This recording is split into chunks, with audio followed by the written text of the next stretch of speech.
Om Shanti. Spark audio Divya कोइमाला book series का topic है सर्वस्व त्यागी। पार्ट 1। अव्यक्तवाणी 25 जनवरी 69। जो सर्व त्यागी सर्व समर्पण जीवन वाला होगा उनकी ही संपूर्ण अवस्था गाई जाएगी, और जब संपूर्ण बन जाएंगे तो साथ जाएंगे। अव्यक्तवाणी 6 फरवरी 69। जैसे त्रिमूर्ति का ज्ञान औरों को देते हो, वैसे अपने पास भी 3 बातों का ज्ञान रखना है। 3 बातें छोड़ो और 3 बातें धारण करो। अब यह 3 बातें छोड़ेंगे तभी स्वरूप में स्थित होंगे, सर्विस में सफलता भी होगी। बताओ कौन सी 3 बातें छोड़नी है? जो सर्विस में विघ्न डालती है वह छोड़नी है। एक तो कभी भी कोई बहाना नहीं देना। दूसरा, कभी भी किससे सर्विस के लिए कहलाना नहीं। तीसरा, सर्विस करते कभी मुरझाना नहीं। बहाना, कहलाना और मुरझाना, यह 3 बातें छोड़नी है। और फिर कौन सी 3 बातें धारण करनी है? त्याग, तपस्या और सेवा। अव्यक्तवाणी 17 अप्रैल 69। साकार रूप में मुख्य संस्कार कौन सा था?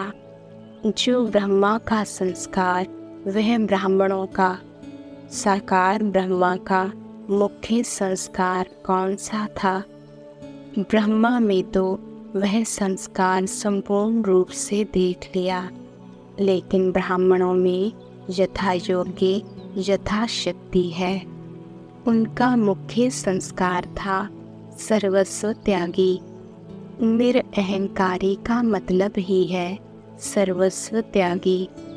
अपना सभी कुछ त्याग कर लेते हैं। सर्वस्व त्यागी होने से सर्वगुण आ जाते हैं। दूसरों के अवगुणों को ना देखना, यह भी त्याग है। त्याग का अभ्यास होगा तो यह भी त्याग कर सकेंगे। सर्वस्व त्यागी अर्थात देह के भान का भी त्याग। तो ब्राह्मणों का मुख्य संस्कार है सर्वस्व त्यागी। इस त्याग से मुख्य गुण कौन से आते हैं? सरलता और सहनशीलता। जिसमें सरलता सहनशीलता होगी वह दूसरों को भी आकर्षण ज़रूर करेंगे और एक दो के स्नेही बन सकेंगे। अगर सरलता नहीं तो स्नेह भी नहीं हो सकता। एक दो में स्नेही बनना है तो उसका तरीका यह है। एक तो सर्वस्व त्यागी देह सहित। इस सर्वस्व त्यागी से सरलता सहनशीलता आपे ही आएगी। सर्वस्व त्यागी की यह निशानी होगी, सरलता और सहनशीलता। साकार रूप में भी देखा ना, जितना ही नॉलेज हुई उतना ही सरल स्वभाव, जिसको कहते हैं बचपन के संस्कार। बुजुर्ग का बुजुर्ग, बचपन का बचपन।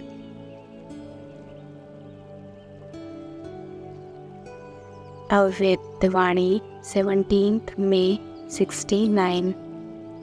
जो अर्पणमय होगा उनके पास दर्पण रहेगा। अर्पण नहीं तो दर्पण भी अविनाशी नहीं रह सकता। दर्पण रखने लिए पहले अपने को पूरा अर्पण करना पड़ेगा। जिसको दूसरे शब्दों में सर्वस्व त्यागी कहते हैं। सर्वस्व त्यागी के पास दर्पण होता है।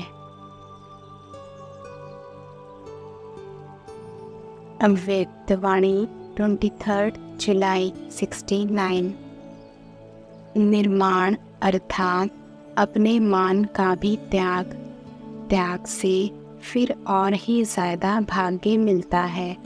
जितना आप त्याग करेंगे उतना और ही आपको स्वमान मिलेगा।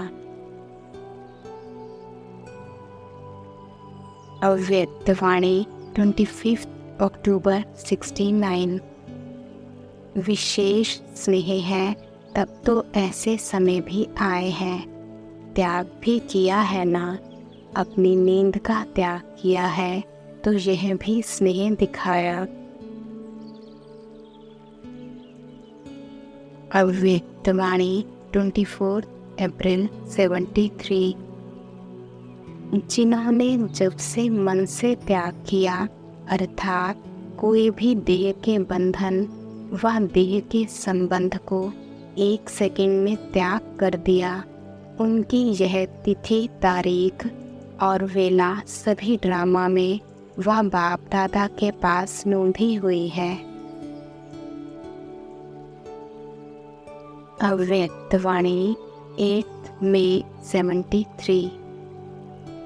स्वयं के त्याग से औरों का भाग्य बनता है।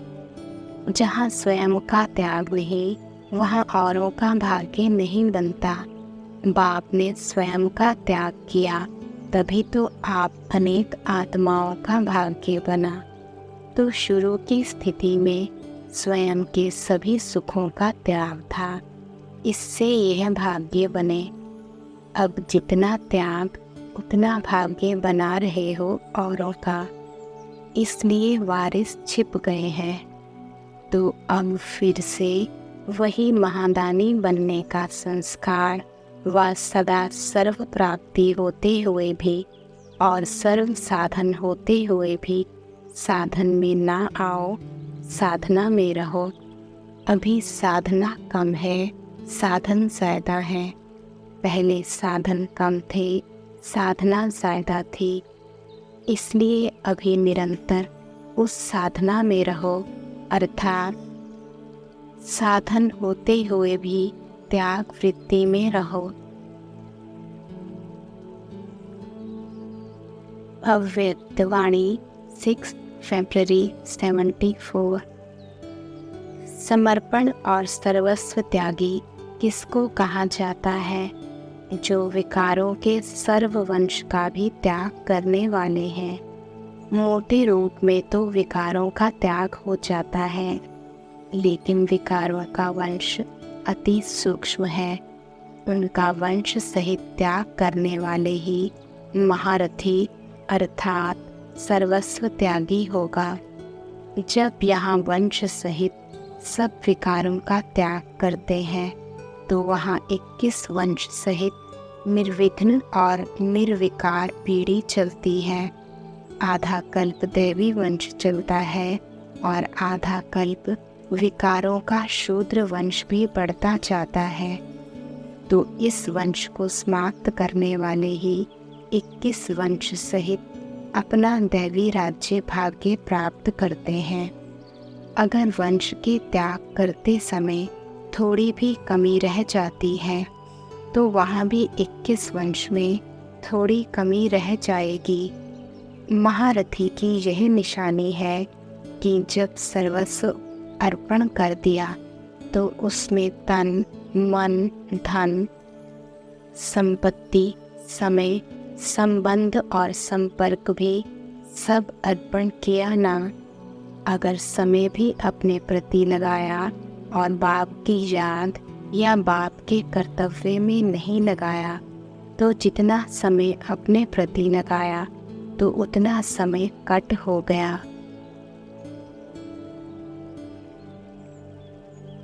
अव्यक्तवाणी 18 अप्रैल 74। टीचर्स को एक लिफ्ट की गिफ्ट भी है। कौन सी? टीचर्स बनना अर्थात पुराने संबंध से त्याग करना। इस त्याग के भाग्य के लिफ्ट की गिफ्ट टीचर को है। पहले त्याग तो कर दिया ना। पहला त्याग है संबंध का वो तो कर लिया, आगे भी त्याग की लिफ्ट लंबी है, लेकिन इस त्याग का, हिम्मत रखने का, सहयोगी बनने का संकल्प किया, यह लिफ्ट ही गिफ्ट बन जाती है। लेकिन संपूर्ण त्याग कर दो तो बाप के लिए गिफ्ट, दुनिया के लिए लिफ्ट बन जाओ। ऐसी लिफ्ट बन जाओ जो बैठा और पहुंचा, मेहनत नहीं करनी पड़े। टीचर्स को चांस बहुत है, लेकिन लेने वाला लेवे। टीचर्स बनने के भाग्य का तो सब गायन करते हुए इच्छा रखते हैं अर्थात श्रेष्ठ भाग्य है ना, उसको सदा श्रेष्ठ रखना, वह है हर एक का नंबरवार। टीचर्स जितना चाहें उतना अपना भविष्य सहज उज्जवल बना सकते हैं, लेकिन वह टीचर जो योग्य टीचर हो। अव्यक्तवाणी 18 जनवरी 75। संगम युग के ब्राह्मण के संस्कार जो त्याग मूर्त के हैं, वह कम इमर्ज होते हैं। त्याग बिना भाग्य नहीं बनता। अच्छा, कर लेंगे, देखा जाएगा, यह आराम पसंदी के संस्कार हैं। ज़रूर करूँगा, ये ब्राह्मणपन के संस्कार हैं। लौकिक पढ़ाई में जिसको चिंता रहती है वह पास होता है, उसकी नींद फिट जाती है। जो आराम पसंद है वे पास क्या होंगे? अभी सोचते हो कि प्रैक्टिकल करना है, चिंता लगनी चाहिए। शुभ चिंतन, संपूर्ण बनने की चिंता, कमजोरी को दूर करने की चिंता और प्रत्यक्ष फल देने की चिंता। इस मुरली के विशेष ज्ञान बिंदु। पहला, मधुबन है अविनाशी रुद्र ज्ञान महायज्ञ। इस महायज्ञ में अपनी लगन को ऐसी अग्नि बनाओ जिस अग्नि में सब व्यर्थ संकल्प, सर्व कमजोरियाँ व सब रहे हुए पुराने संस्कार बिल्कुल भस्म हो जाए। दूसरा, बुद्धि में नॉलेज तो है लेकिन नॉलेजफुल नहीं बने हो। नॉलेजफुल का अर्थ है कि हर एक कर्मेंद्रियों में नॉलेज समा जाए। तो जैसे भोजन खाने से साथ ही समाने अर्थात हजम करने से शरीर में शक्ति आती है, वैसे ही तुम्हारी आत्मा शक्तिशाली बनती है। तीसरा, जितना ज्ञान धारणा में आता है वह संस्कार बन जाता है, तभी प्रैक्टिकल सफलता का स्वरूप दिखाई पड़ता है। छोटे से दाग से भी हीरे की वैल्यू कम हो जाती है। अव्यक्तवाणी 29 जनवरी 75। जैसे मधुबन शब्द दो बातों को सिद्ध करता है, एक मधुरता को और बेहद की वैराग्य वृत्ति को, ऐसे ही राज ऋषि शब्द है जिसका अर्थ है राज्य करने वाले। तो राज ऋषि है बेगर टू प्रिंस। जितना ही अधिकार उतना ही सर्वत्याग। सर्वत्यागी अर्थात समय के ऊपर, संकल्प के ऊपर, स्वभाव और संस्कार के ऊपर अधिकार प्राप्त करने वाले। अव्यक्तवाणी 10 फरवरी 75। स्वयं के त्याग द्वारा अन्य को सत्कार देते हुए अपना भाग्य बनाना है। छोटा बड़ा, महारथी व प्यादा, सर्व को सत्कार की नज़र से देखो। सत्कार ना देने वाले को भी सत्कार देने वाला, ठुकराने वाले को भी ठिकाना देने वाला, ग्लानि करने वाले के भी गुणगान करने वाला, ऐसे को कहा जाता है सर्व सत्कारी। अव्यक्तवाणी 11 दिसंबर 75। पुरुषार्थ में भी आराम पसंद ना होना अर्थात अलबेला ना होना है। आराम के साधनों का एडवांटेज सदा काल की प्राप्ति का विघ्न रूप नहीं बनाना, यह अटेंशन रखना है। अगर किसी भी प्रकार की सिद्धि अथवा प्राप्ति को स्वीकार किया तो वहाँ कम हो जाएगा। साधन मिलते हुए भी उसका त्याग, प्राप्ति होते हुए भी त्याग करना, उसको ही त्याग कहा जाता है। जबकि है ही अप्राप्ति, उसको त्याग दो तो यह मजबूरी हुई, ना कि त्याग। इतना अटेंशन अपने ऊपर रखते हो अथवा सहज योग का यह अर्थ समझते हो कि सहज साधनों द्वारा योगी बनना है। हर बात में अटेंशन रहे। रिटर्न देना अर्थात आगे के लिए कट करना, खत्म करना। माइनस हो रहा है अथवा प्लस हो रहा है, यह चेक करना है। अच्छा, भले कितने ही आराम के साधन हों, परंतु आराम पसंद नहीं बनना। अव्यक्तवाणी 1 सितंबर 75। शक्तियाँ सोचती होंगी कि हम नंबर 2 हो जाएंगी क्या? शक्तियों के बिना तो शिव बाप की भी कोई चाल नहीं चल सकती। चल सकती है, शक्तियों को इसमें भी त्याग करना चाहिए। शक्तियों का त्याग पूजा जाता है। जो त्याग करता है उसका भाग्य स्वतः बनता है। इसलिए दोनों ही भाई भाई के रूप में तीव्र पुरुषार्थ करो। समाचार के आधार पर पुरुषार्थ नहीं करना। आपके पुरुषार्थ से ही विनाश के समाचार चारों ओर फैलेंगे। पहले पुरुषार्थ, पीछे समाचार, ना कि पहले समाचार और पीछे पुरुषार्थ।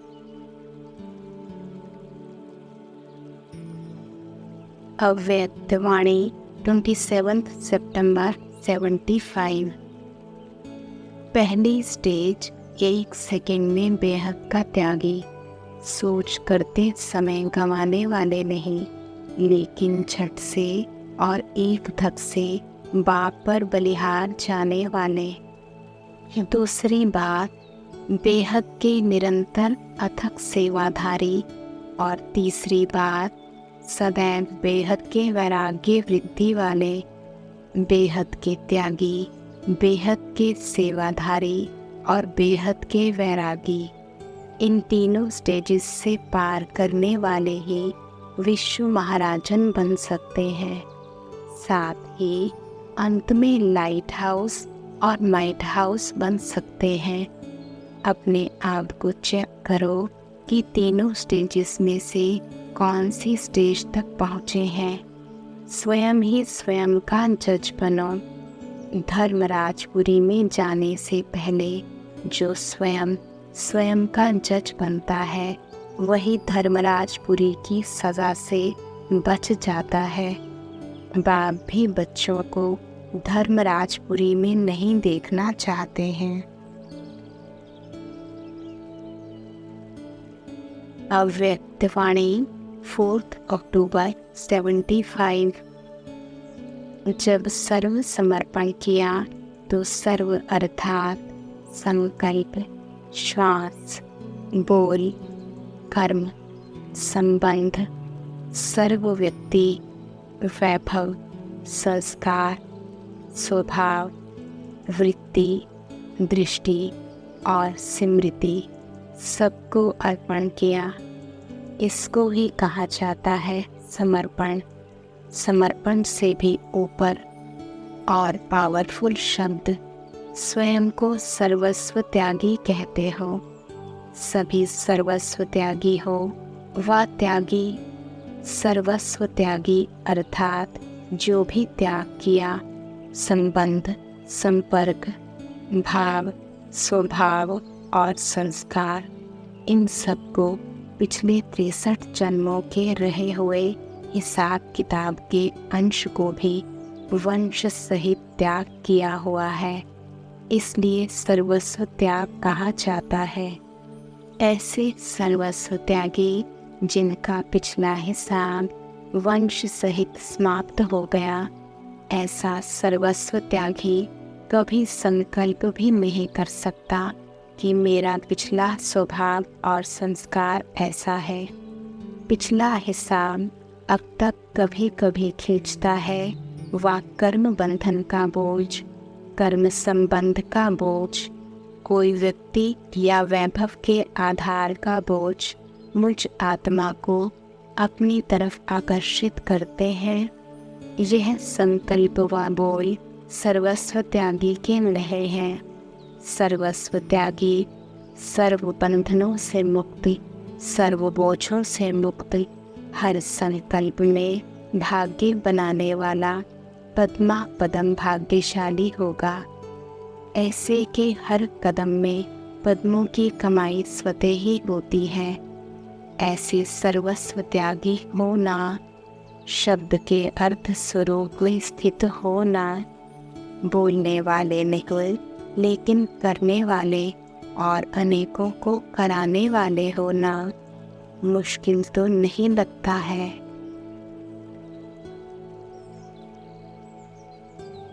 अव्यक्तवाणी 30 अक्टूबर 75।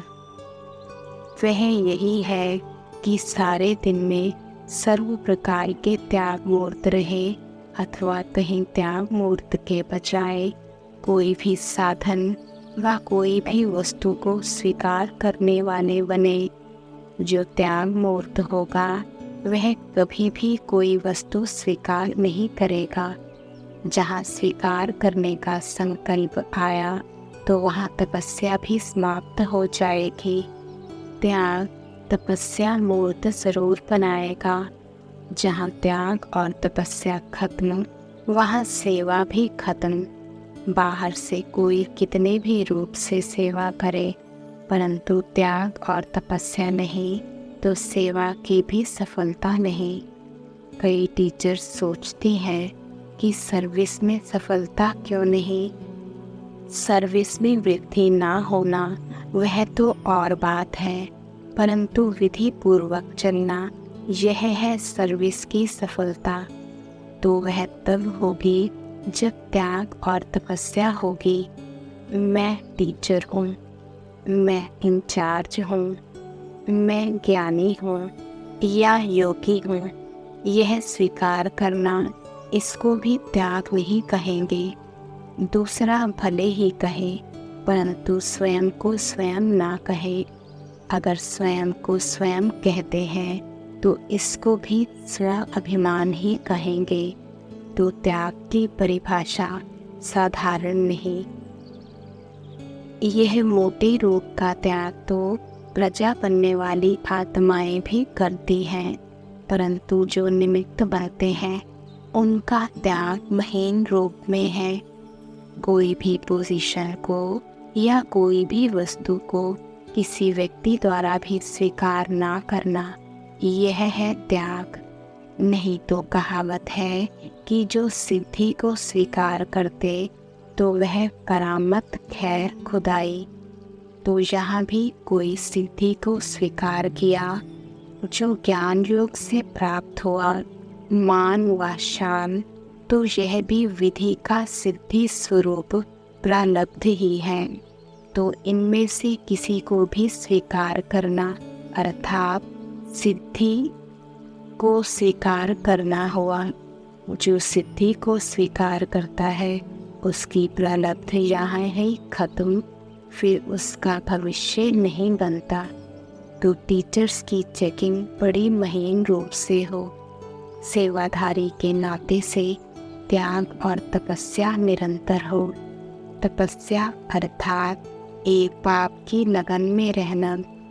कोई भी अल्पकाल के प्राप्त हुए भाग्य में यदि बुद्धि का झुकाव है तो वह सेवा में सफलता मूर्त नहीं बन सकता। सफलता मूर्त बनने के लिए त्याग और तपस्या चाहिए।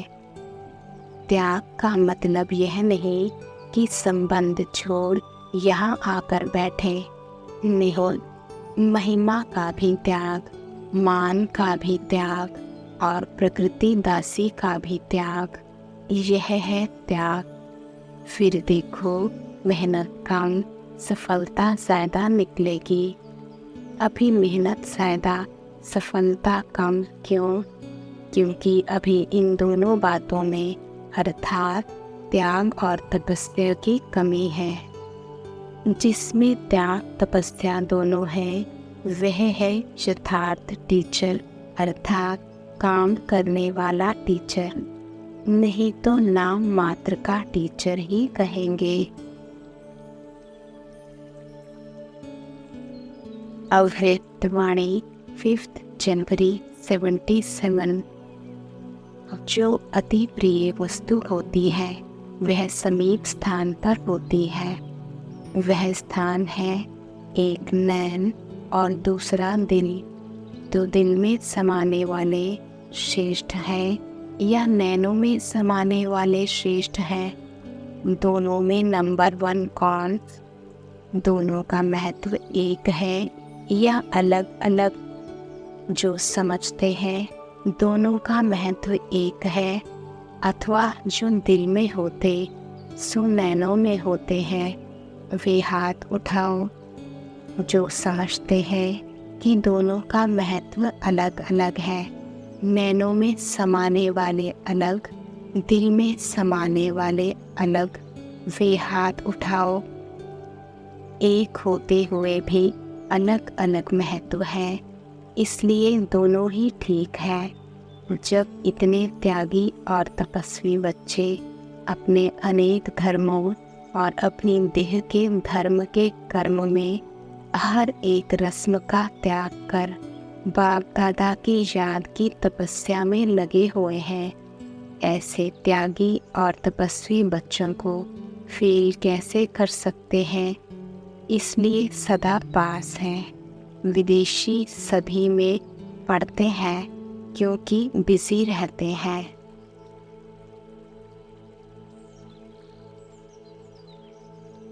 ओम शांति।